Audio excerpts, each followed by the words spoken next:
Good morning and welcome to a regular meeting of a panel of utility commissioners and staff of the Public Utilities Regulatory Authority held today, Wednesday, June 30th, 2021 at 10 a.m. by remote teleconference. This morning, the panel of utility commissioners is myself, Chairman Marissa Gillette. I'm joined virtually today by my colleagues, the Vice Chairman Jack Bukowski and Commissioner Michael Karen. We also have Branch Chief Lori Matthew with us from the Department of Public Health for the first item on today's agenda. So we have a regular calendar and a consent calendar in front of us. We will turn first to the regular calendar. The first item on today's regular calendar is docket number 20-02-13, the joint investigation by DPH Empira of Carefree Homeowners Association in Lebanon, Connecticut. This morning we have with us Ms. Kathy Piedemonte from Authority staff, who will present the decision for the panel's consideration. Good morning, Chair, Vice Chair, Commissioner Karen, Ms. Matthew. Carefree Homeowners Association is in Lebanon, Connecticut. It's comprised of 41 member households. Membership in the association is automatic with ownership of a lot in the subdivision. The affairs and business of Carefree are managed by a volunteer board of directors. Carefree is a water company as defined by Connecticut General Statute 16-262 and subsection A.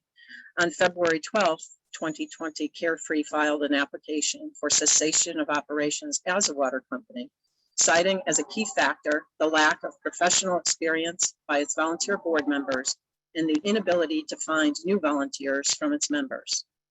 Under Connecticut General Statute 16-46A, a water company, quote, shall not cease its operations or unilaterally discontinue the provision of water service to customers without the consent of both the Public Utilities Regulatory Authority and the Department of Public Health, unquote. On December 4th, 2018, Carefree entered into a letter of intent with the Aquarian Water Company, whereby Aquarian made a proposal to acquire all the water utility and water system assets of Carefree. On June 12, 2019, Aquarian notified Carefree that it was not moving forward with the sale. Carefree then notified its members that Aquarian had backed out of the property transfer and asserted that it had no choice but to file an involuntary transfer through PURA. Aquarian had inspected the water system and provided an assessment of the capital improvements that would be necessary to be made in the first 2 years of owning the water system. The authority utilized Aquarian's capital improvement cost estimates in assessing the future needs of the water system. In assessing Carefree's overall financial stability and condition, the departments considered, among other things, the required capital improvements, costs related to supplementing the company's technical and managerial expertise, and other operational expenses. The operational costs were compared with the revenues generated under the company's existing rate structure to determine what, if any, surcharge or rate increase would be needed for the company's going forward operations. The departments identified approximately $119,000 in capital improvements needed to be made by Carefree over the next 2 years to improve water quality with chemical treatment or the capacity of the existing sources of supply. The authority estimated that the going forward revenue requirement for Carefree is approximately $36,000 per year. Carefree's 2019 revenues were approximately $29,000. Association members currently pay a flat rate of $60 per month for water service. Therefore, Carefree's current revenues are insufficient to meet the forecasted revenue requirement. To generate sufficient revenue to satisfy the estimated revenue requirement, Carefree needs to collect an annual charge of approximately $888 per customer, which is approximately $74 per month. This represents an increase of approximately $14 per month per customer over the current customer charge of $60 per month. With the imposition of this surcharge, Carefree could collect sufficient revenues to satisfy its revenue requirement without unreasonably impacting its customers. There was no evidence in the record demonstrating that Carefree would be unable to collect an additional $14 per month from its members. The departments determined Carefree has reasonable financial stability. The final element of the analysis examines Carefree's technical and management expertise and efficiency to perform its obligations as a water company under DPH's jurisdiction. Carefree has adequately managed the water system over the years using its existing members and resources. The record indicates that Carefree will now need to supplement its managerial and technical expertise through the use of third-party contractors. Are you still here? Yes. I apologize. Carefree.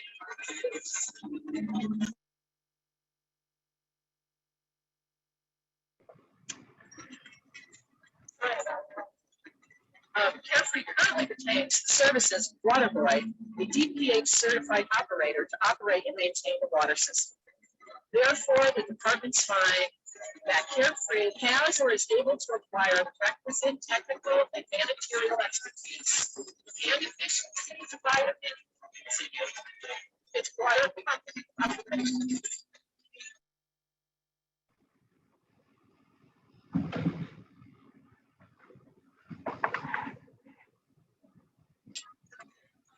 Finding does not preclude Carefree from continuing to explore entering into a voluntary acquisition agreement with Empira or another suitable entity, and it is encouraged to do so.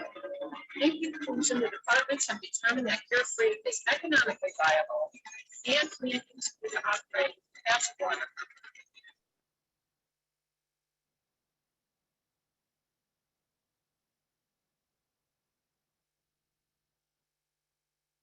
Oh, Ms. Piedamonte, I think we've got you on mute. But if I could, okay, Ms. Piedamonte, I think you're on mute, but let me summarize the conclusion. I believe Ms. Piedamonte was on mute for the conclusion, so let me just recap that last paragraph. In conclusion, the departments have determined through today's decision that Carefree is economically viable and can continue to operate as a water company. Therefore, the departments do not consent to Carefree's cessation of operations as a water company.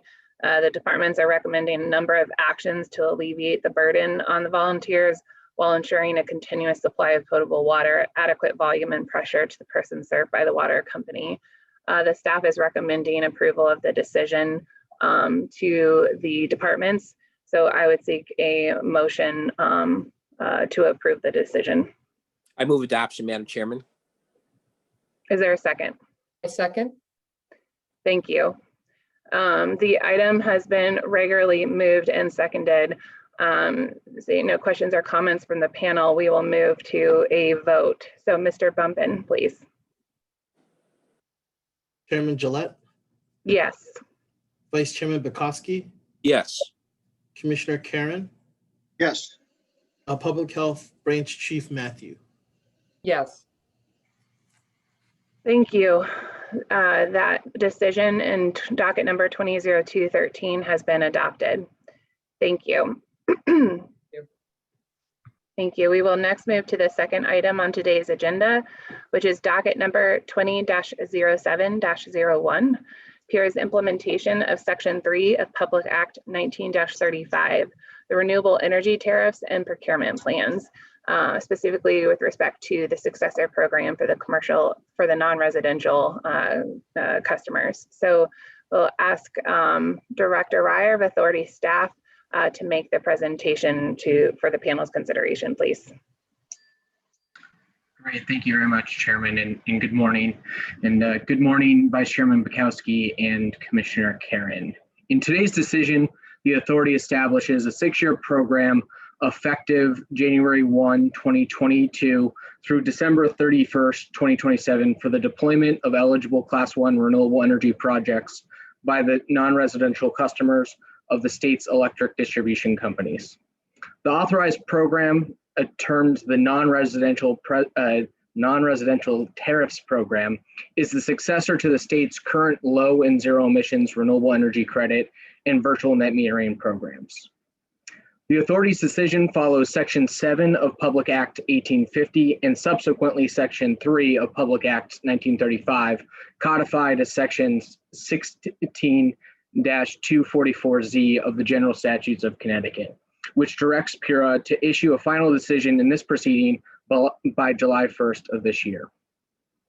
The decision contemplates PURA's initial obligation, completes PURA's initial obligation to establish residential and non-residential tariff programs, along with a statewide shared clean energy facility program.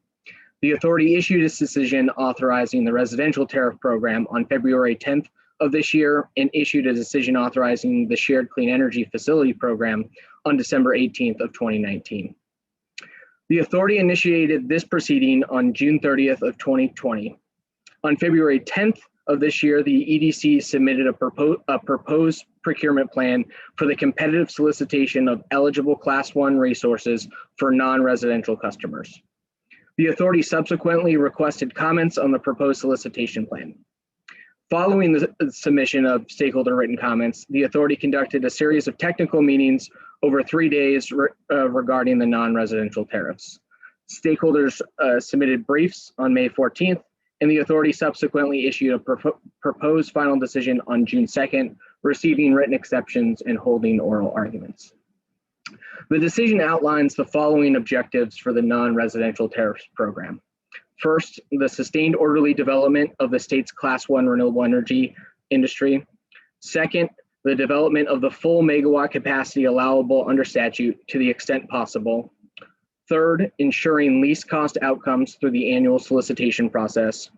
Fourth, enabling program accessibility for customers through simplified program and tariff designs.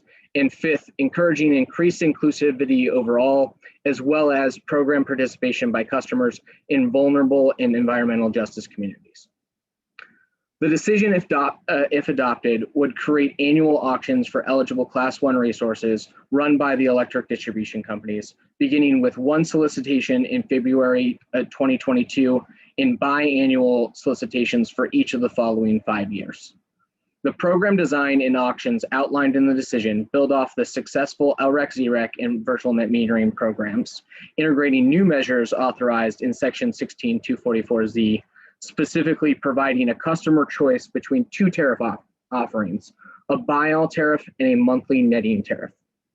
The program design also includes innovative new approaches to allowing projects to aggregate several smaller non-residential customers at the same location into one project bid, and provides flexibility to projects and customers exploring beneficial electrification efforts, such as fleet electrification, that would further the state along its path to decarbonization.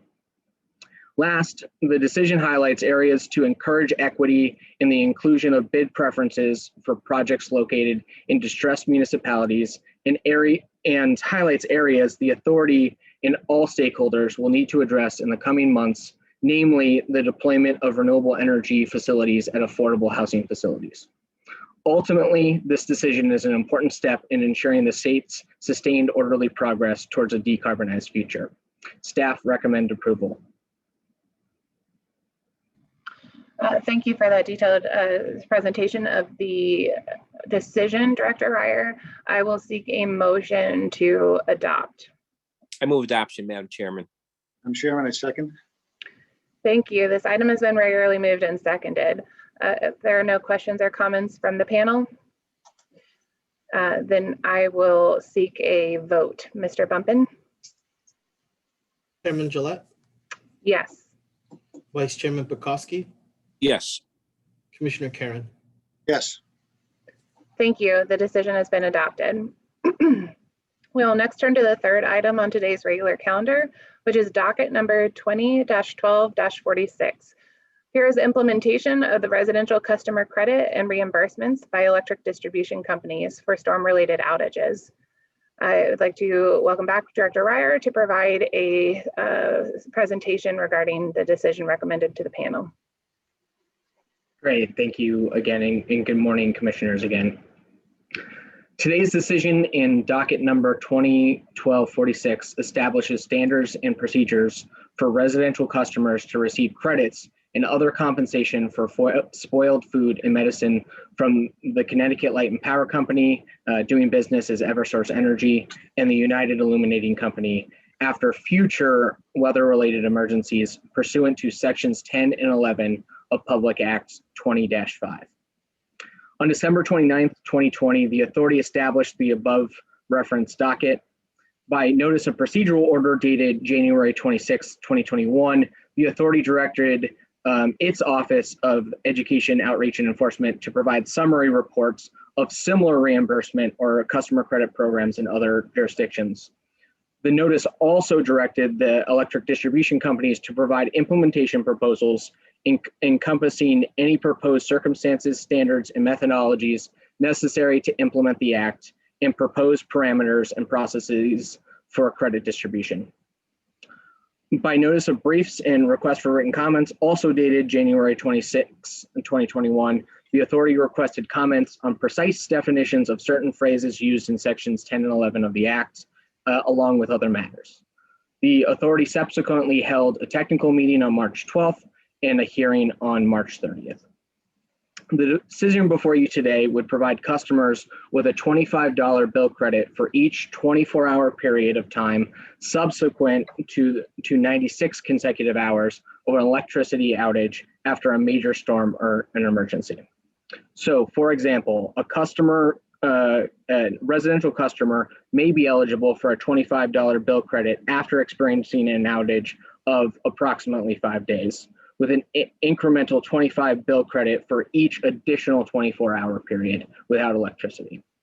Customers experiencing outages for periods of less than 24 hours beyond the 96 consecutive hours would not receive partial credits under the Act. The decision also authorizes residential customers to receive $250 in compensation for medication and food that expired or spoiled during an electricity outage that also lasted longer than 96 consecutive hours. Customers are required to seek compensation through a filed claim to receive the $250 credit. Also, unlike the outage credit that would be applied on customers' bills, spoilage compensation will be issued via a check to the eligible residential customers unless a customer requests otherwise. Importantly, the decision also establishes a detailed waiver process by which the electric utilities can seek relief from providing customers after a storm for providing customers credits, after a storm for reasons such as line worker safety and conditions on the ground.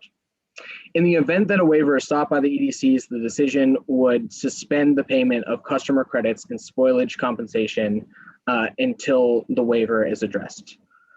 To address the hardship to customers caused by the delayed credit and spoilage compensation, however, PURA's decision confirms that it will conduct an expedited process to reach resolution within 2 months after the receipt of any waiver application submitted for emergencies in which customers of the electric distribution companies, between 10 and 70% of customers were without power.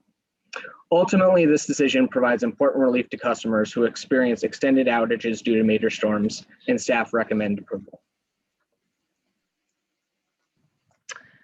Thank you, Director Iyer. So I'll seek a motion to adopt the decision.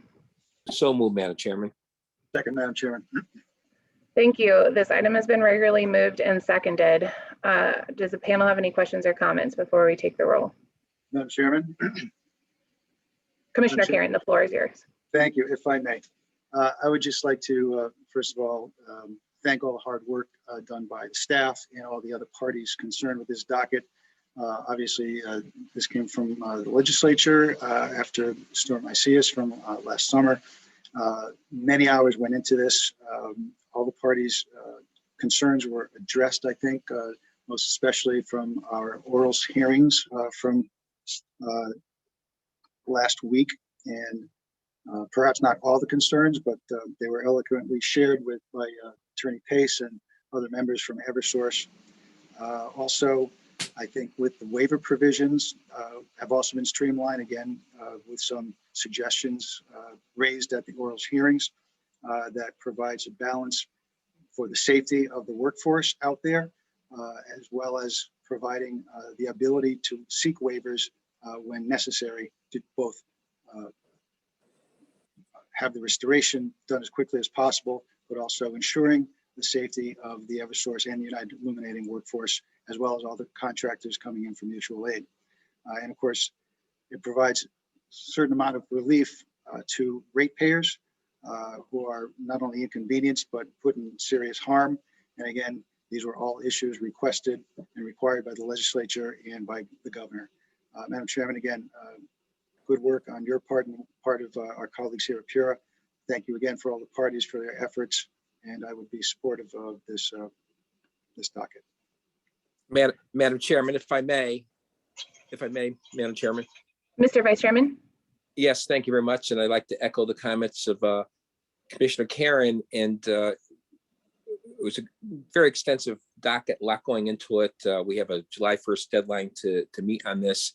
And the one thing I want to just reemphasize, and of course, thank everybody for working on it, and is the work of the line crew. I mean, they put their life on the lines for us, and we can never forget that they go out in all sorts of weather, cold weather, hot weather, stormy weather, windy weather, and they're out there for us all the time. And we don't want to ever jeopardize their safety. And as Commissioner Karen said, I think that the waiver provision, which is very well articulated in this decision, is well thought out, because we don't want to ever put them in harm's way. And we thank them for their service to both companies, UI and Eversource. Thank you. Thank you, Mr. Vice Chairman. Mr. Commissioner, I share your sentiments. I encourage everyone after the vote is taken to read the final decision in full, especially the waiver section. The authority, I want to thank the authority staff for the hard work that went into this. We had a lot put on our plates from Public Act 20-5, and I'm pleased to say that we are on track to implement the work that has been put before us that had several aggressive time schedules. So I want to thank everyone for their hard work and encourage everyone to read the decision in full. With that, Mr. Bumpin, I would ask for the roll. Chairman Gillette, Yes. Vice Chairman Pekoski, Yes. Commissioner Karen, Yes. Thank you. The decision has been adopted. So we'll move next to the fourth item on today's regular calendar, which is docket number 21-02-10. Commissioner Karen, could you please present the decision for the panel's consideration? Thank you, Madam Chair. Madam Chairman, docket 21-02-10 is the application of the Aquarian Water Company to dispose of 2.13 acres of improved real property located at 13 Old Green Road in Newtown, Connecticut. In this application, Aquarian requested that we approve the sale of these acres of an improved property to Irene Mayer and Darrell Mayer of Danbury, Connecticut. Parties to this decision were Aquarian Water Company, the mayors of Morton Street in Danbury, the town of Newtown, Commissioner of Department of Energy and Environmental Protection, and our friends at the Office of Consumer Counsel. The property is being sold above fair market value. Aquarian obtained 2 appraisals by licensed appraisers. The appraisals were above market value, and Aquarian agreed to sell the property to the mayors of Danbury for $380,000. The authority concludes that Aquarian is selling the property at a price that is above fair market value pursuant to Connecticut Agency Regulation 16-43-2 D. There's a $25,540 net gain from the sale of the property. This will be allocated 70% of the net gain to ratepayers and 30% to shareholders. The authority concludes that the company's proposed accounting treatment of allocation of proceeds is equitable for both ratepayers and shareholders as required by Connecticut General Statute 16-43E, parens 1. Aquarian will use the net proceeds for capital projects or acquisitions that protect and improve the water system. And again, this is consistent with Connecticut General Statute 16-43D. Therefore, I would move adoption of the docket before you. Madam Chair. Thank you. Commissioner Karen has moved adoption of this decision. Is there a second? I think I'll second it. Thank you. The item has been regularly moved and seconded. Madam Commissioner Chairman, point of order. I'm not sure the motion has been moved yet, so I would seek a motion to approve from Madam Chairman. Thank you. I apologize. I missed the last bit of your. So I will move adoption of docket number 210210. And I enthusiastically second it. Thank you. Seeing no further questions or comments, why don't we take the roll? Commissioner Karen, Yes. Chairman Gillette, Yes. Vice Chairman Bukowski. Yes. Thank you. The motion is adopted. Madam Chairman, that concludes part A of our agenda. Thank you, Commissioner Karen. So we next turn to the consent calendar, where I will seek a motion to adopt the consent calendar in full. Thank you, Madam Chairman. There are 5 items on our consent calendar. I would move adoption of items 1 through 5. I'll second it. Thank you. The consent calendar has been regularly moved and seconded. If there are no questions or comments from the panel, we will ask Mr. Bumpin to please take the roll. Chairman Gillette, Yes. Vice Chairman Bukowski, Yes. Commissioner Karen. Yes. Thank you. The consent calendar has been adopted. That brings us to the end of our agenda for today's regular meeting. We will adjourn and reconvene next Wednesday, July 7th at 10 a.m. by remote teleconference for our next regular meeting. Thank you and have a great day.